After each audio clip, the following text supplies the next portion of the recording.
Bonjour à tous, et bienvenue pour ce nouveau dossier de l'univers du lieu. Aujourd'hui, on va voir tous les sigles sport que Peugeot a utilisés au cours de son histoire.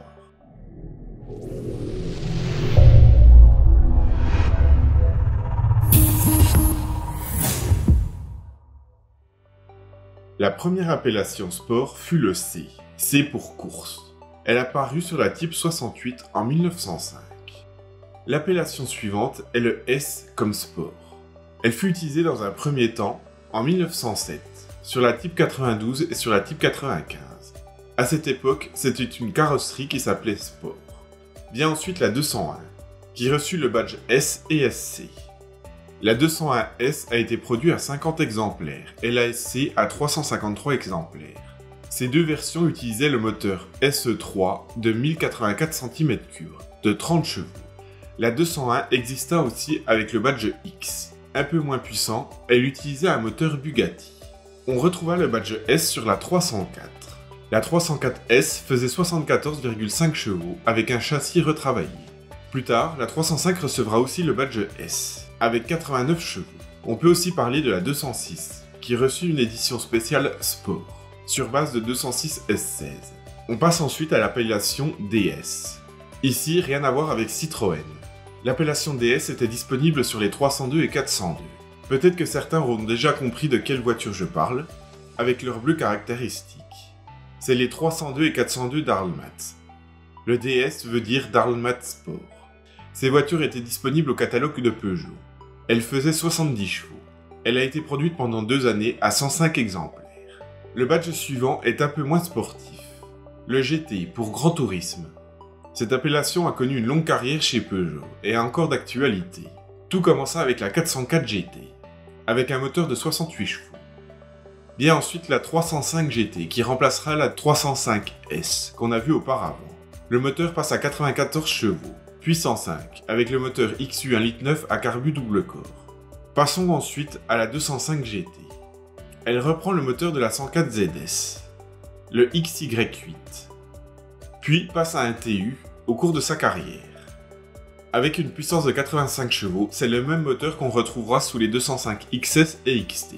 Sa grande sœur, la 309, reçut aussi le badge GT, qui reprend le moteur de la 305 GT de 105 chevaux. La suivante, la 206, est certainement l'une des plus connues des GT.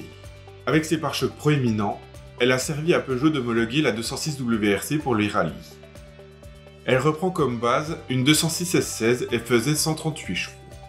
On passe ensuite à la 407 Coupé qui reçut ce badge. Et là c'est vraiment dans l'esprit d'une grande routière. La 407 Coupé GT était disponible avec un seul moteur, le V6 diesel de 241 chevaux. Et elle resta pendant longtemps la Peugeot la plus puissante. À partir de la première 508, le badge GT coiffe le haut de la gamme de Peugeot. Et à partir de la deuxième génération des 8, il est disponible sur l'ensemble de la gamme. De la 208 à la 508. 3 autres badges découlent du GT. Tout d'abord, le GTI.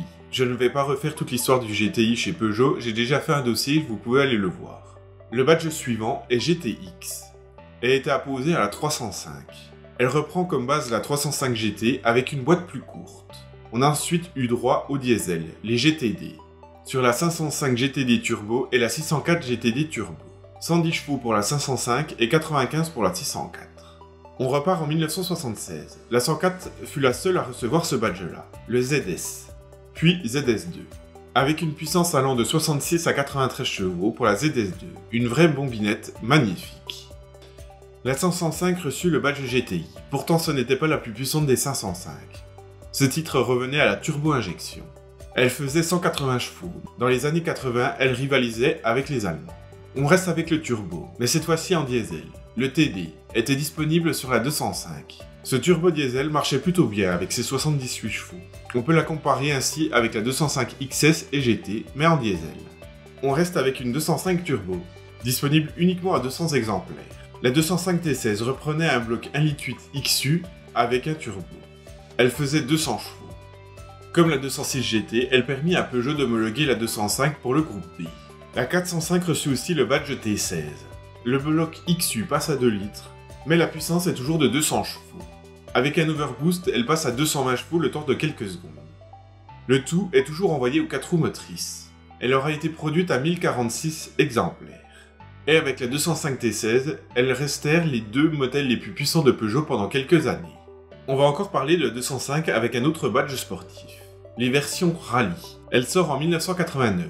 Elle se différencie de la GTI en étant plus légère, plus rustique. Elle laisse la technologie à sa grande sœur, ici pas d'injection. On retrouve un carbu double corps qui faisait 103 chevaux, pour même pas 800 kg. Ensuite, sa petite sœur la 106 suivit la même philosophie, avec la 106 Rallye disponible sur les deux phases, de 100 puis 103 chevaux. La troisième à recevoir ce badge fut la 306, en Angleterre disponible à 500 exemplaires. Avec le même moteur que la S16, elle faisait 167 chevaux, avec des équipements limités, sans vitre ni rétroélectrique et sans anti-brouillard. Elle exista également en France mais pas sous l'appellation Rallye, mais un dérivé de la S16. On revient encore avec la 205, avec le badge XS. La 205 XS était la petite GTI, présentée en 1986 pour proposer à une clientèle une alternative moins chère à la GTI. Elle faisait 80 chevaux. Au niveau des moteurs, on retrouvera le même que la 205 GT, le XY8, puis le TU3S, avec une puissance allant de 80 à 89 chevaux. Un super modèle de 205. Sa grande sœur, la 309, reçut aussi ce badge, avec deux moteurs, un 1,6 litre puis un 1,9 litre, allant de 80 à 103 chevaux. Ensuite, avec la série des 6, le badge XS faisait l'entrée de gamme des sportives. La 106 eut le droit au badge XS. Puis la 206, avec une large gamme de moteurs, allant du petit 1,4 litre 90 chevaux, puis le 1,6 litre 110, mais aussi en diesel, avec le 2 litres 90 chevaux, puis le 1,6 litre HDI 110 chevaux. La 306 eut aussi une belle offre de moteurs en XS. Le 1,6 litre 90, le 1,8 litre 112 et le 2 litres 135, mais aussi en 2 litres HDI 90. Sa remplaçante, la 307, reçut aussi le badge XS. Et la 406 aussi, avec le même 2 litres que la 306 qui faisait ici 138 chevaux. On passe ensuite à un peu plus sportif. Le badge XS se déclina en XSI, disponible sur la 106 avec deux moteurs, un 1,4 litre puis un 1,6 litre, 200 puis 105 chevaux.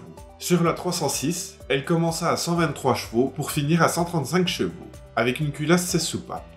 Mais la plus puissante des XSI est la 307, avec ses 177 chevaux, le même bloc que la 206 RC. On repart dans les années 80. Peugeot appliqua à la berline 405 un nouveau badge, le MI16, pour multi-injection 16 soupapes. C'est la première Peugeot de grande série à recevoir une culasse 16 soupapes. Le bloc XU reçoit ainsi une culasse 16 soupapes et la puissance passe à 160 chevaux. La 405 MI16 était aussi disponible en version 4x4.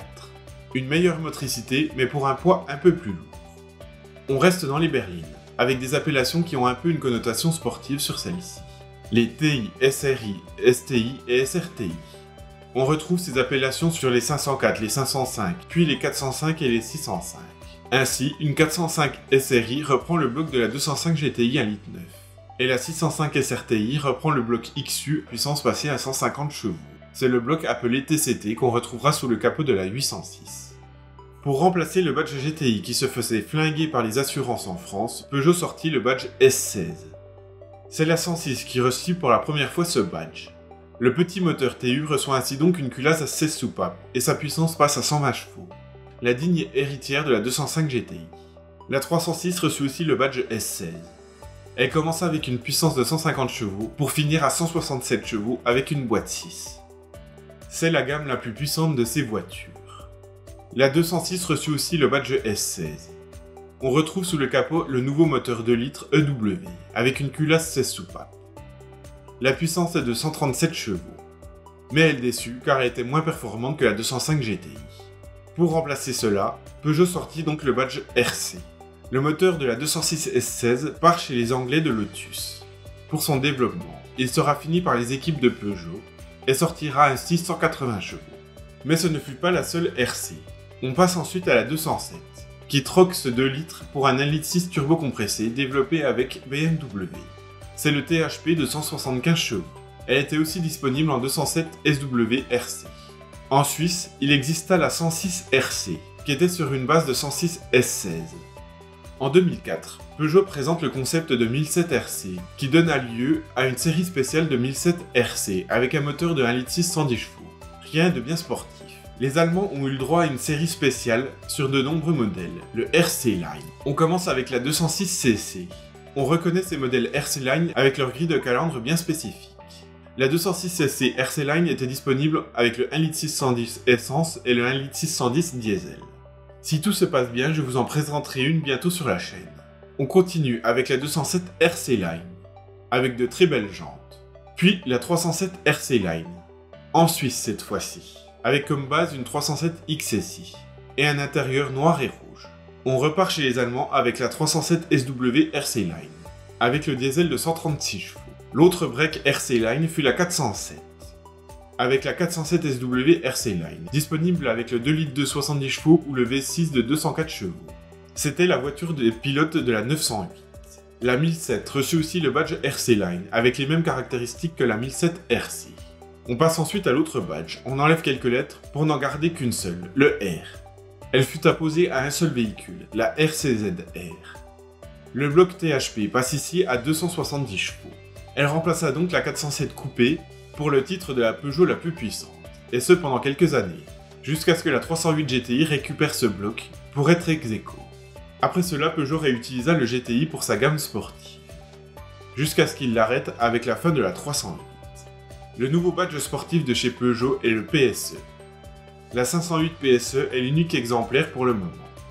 Grâce à l'hybridation, la 508 PSE fait 360 chevaux, envoyée aux 4 roues motrices. Elle est la Peugeot de série la plus puissante jamais sortie. On peut ainsi voir que les sportives les plus puissantes de Peugeot ont presque jamais été les GTI. Pourtant, c'est celle qui reste le plus. Et vous avez des voitures qui ont ce sigle?